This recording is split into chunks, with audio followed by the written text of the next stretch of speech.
Assalamualaikum warahmatullahi wabarakatuh. Di sini saya akan mempresentasikan hasil perencanaan kewirausahaan kami, yaitu antara saya dan teman saya Alexander untuk memenuhi tugas ujian akhir semester mata kuliah kepemimpinan dan kewirausahaan yang diampu oleh yang terhormat Bapak dosen Dr. Andes Wijaya Magister Sains. Dan untuk judul perencanaan kewirausahaan kami sendiri itu judulnya Membuka Usaha Digital dan Rumah Makan. Banyak pertanyaan dari teman-teman sekalian mengenai perencanaan kewirausahaan kami ini. Dan dari sekian banyak pertanyaan teman-teman, ada 3 pertanyaan mendasar mengenai perencanaan kewirausahaan kami ini. Yang pertama yaitu, mengapa kami memilih usaha ini? Yang kedua, di mana kami akan melangsungkan usaha ini? Yang ketiga, langkah-langkah apa yang akan kami lakukan dalam kelangsungan usaha ini? Saya akan menjawab satu persatu pertanyaan daripada teman-teman sekalian. Yang pertama, saya akan menjawab pertanyaan mengapa kami memilih usaha ini. Perlu teman-teman sekalian ketahui bahwa sebelum kami memilih usaha ini, kami telah melakukan survei terkhusus di daerah Palembang.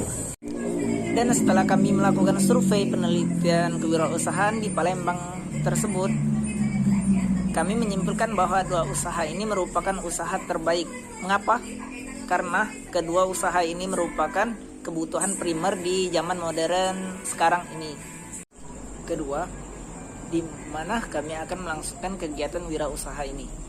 Perlu teman-teman sekalian ketahui bahwa dalam menentukan kriteria tempat usaha, kami mempunyai 3 kriteria. Yang pertama yaitu letak geografis, yang kedua kepadatan penduduk, dan ketiga mata pencarian atau profesi di dalam wilayah penduduk tersebut. Nah, di antara ketiga ini saya akan jelaskan satu persatu. Yang pertama yaitu letak geografis. Letak geografis tentu sangat penting dan merupakan hal yang dasar di dalam berwirausaha. Kita ambil contoh letak geografis itu seperti pusat perbelanjaan dan tepi jalan raya. Yang kedua yaitu kepadatan penduduk. Kepadatan penduduk juga merupakan hal yang mempengaruhi dalam berwirausaha. Mengapa? Karena setidaknya kepadatan penduduk itu potensi kemungkinan berhasil wirausahanya lebih tinggi daripada di tempat yang kepadatan penduduknya lebih rendah. Yang ketiga yaitu mata pencarian atau profesi. Mata pencarian atau profesi ini sangat mempengaruhi juga, karena mata pencarian itu akan mempengaruhi pendapatan di suatu wilayah dan juga berpengaruh terhadap kewirausahaan. Kita ambil contoh di dalam suatu wilayah tersebut profesinya adalah seorang mahasiswa. Yang kita ketahui mahasiswa sangat berkaitan erat dengan yang namanya makalah, PowerPoint, fotokopi, cetak foto, dan printer. Tentunya ini sangat mempengaruhi terhadap usaha kami nanti, yaitu usaha digital. Yang ketiga yaitu langkah-langkah kami dalam menentukan proses selanjutnya agar kelangsungan usaha kami berjalan dengan lancar. Langkah-langkah kami yaitu ada 4. Yang pertama, mempersiapkan tempat penyewaan lapak. Karena apabila kami salah dalam memilih tempat, maka ini akan mempengaruhi keberlangsungan usaha kami tersebut. Yang kedua, mempersiapkan bahan-bahan dasar dan alat serta fasilitas yang dibutuhkan bagi keberlangsungan usaha kami tersebut.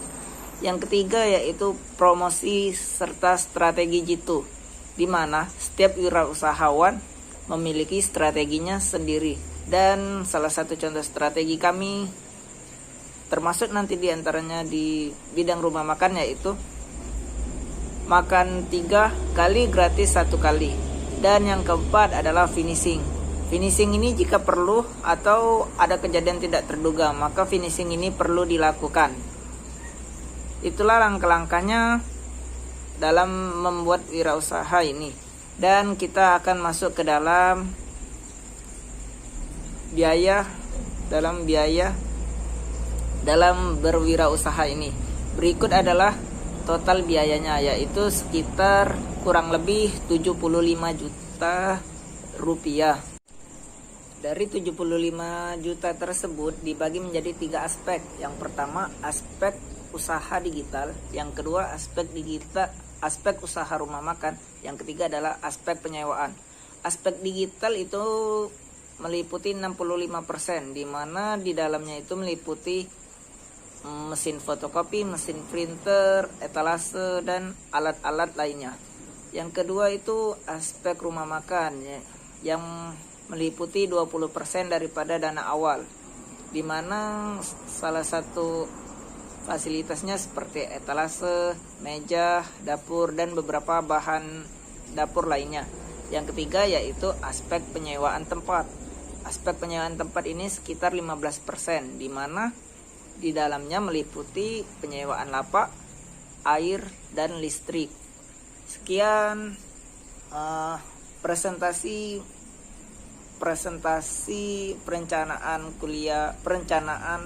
kewirausahaan kami pada malam hari ini. Apabila saya ada salah dalam bertutur kata pada malam hari ini, saya mohon maaf. Kepada Allah saya mohon ampun. Wabillahi taufik wal hidayah. Wassalamualaikum warahmatullahi wabarakatuh.